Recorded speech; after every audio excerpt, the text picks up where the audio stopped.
Dalam kisah Nabi Adam sebelumnya, dikisahkan bahwa iblis telah terusir dan menjadi sangat dendam. Nabi Adam kemudian mendiami surga, di mana beliau tidak akan kelaparan, tidak akan sakit, dan tidak akan merasakan panasnya matahari. Setelah sekian lama tinggal di dalam surga, Nabi Adam merasa kesepian, walaupun sudah bersama dengan para malaikat. Dengan kehendak Allah, Nabi Adam mendapat seorang pendamping di dalam surga. Malaikat bertanya-tanya kepada Nabi Adam, siapakah yang telah menjadi pendamping Nabi Adam tersebut? Beliau dengan ilham dari Allah menjawab bahwa istrinya tersebut bernama Hawa. Sejak saat itu, Adam dan Hawa mendiami surga dalam hidup penuh kebahagiaan. Allah melimpahi surga dengan segala hal yang menjadi kebutuhan Adam dan Hawa. Namun dari segala hal tersebut, terdapat sebuah pohon yang disebut pohon huldi yang terlarang didekati oleh Adam dan Hawa. Allah memperingatkan bahwa Adam dan Hawa akan celaka dan termasuk ke dalam orang yang zalim bila mendekati dan memakan buah dari pohon tersebut. Adam dan Hawa awalnya hidup tentram dan nyaman di surga. Namun suatu waktu, syaitan yang merupakan salah satu golongan iblis yang terkutuk mendatangi Adam dan Hawa.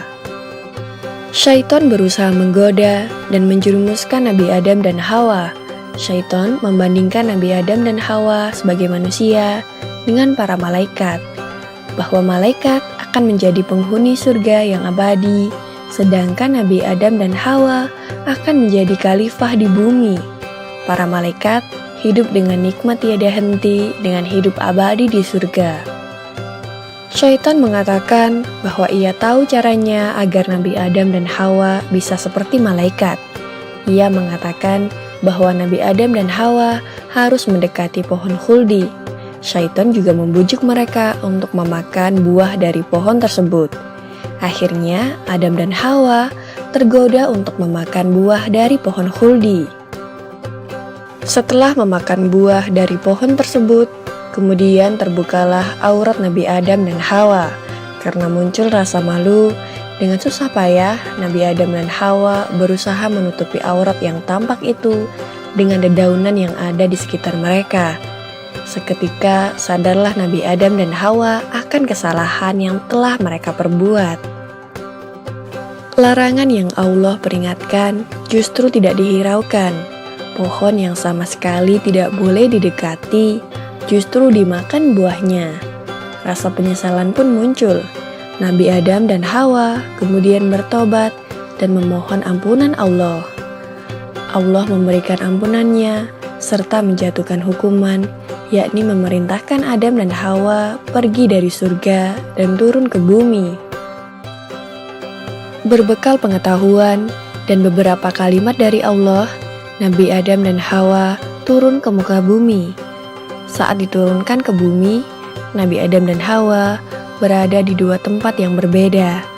Nabi Adam merasa kehilangan dan mencari-cari keberadaan Hawa, sedangkan Hawa juga mencari-cari keberadaan Adam. Di muka bumi yang luas itu, mereka terus-menerus saling mencari. Terhitung selama 40 hari, barulah kemudian mereka berjumpa di sebuah bukit yang disebut Jabal Rahmah. Nabi Adam dan Hawa akhirnya berkumpul dan menyatu kembali seperti sewaktu mereka di dalam surga.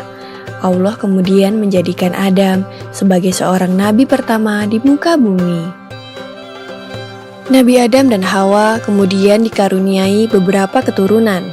Hampir semua anak Nabi Adam dan Hawa terlahir sebagai anak kembar, laki-laki dan perempuan. Setelah beberapa pasang anak Nabi Adam dan Hawa lahir, mereka semua hidup sesuai dengan ajaran dan petunjuk-petunjuk dari Allah. Nabi Adam mulai mengajarkan kepada anak-anaknya agar mengikuti perintah Allah. Selain itu, beliau juga mengingatkan bahwa manusia memiliki musuh yang nyata dan abadi, yakni syaitan yang terkutuk. Golongan iblis, yakni syaitan, tidak akan pernah berhenti dan tidak akan pernah menyerah sampai hari kiamat untuk mengajak keturunan Nabi Adam kepada kesesatan. Demikianlah kisah Nabi Adam alaihissalam memakan buah khuldi yang membuat beliau diturunkan ke bumi. Di video selanjutnya akan dikisahkan bagaimana Nabi Adam alaihissalam menyelesaikan pertengkaran kedua putranya yang bernama Qabil dan Habil. Nantikan kisahnya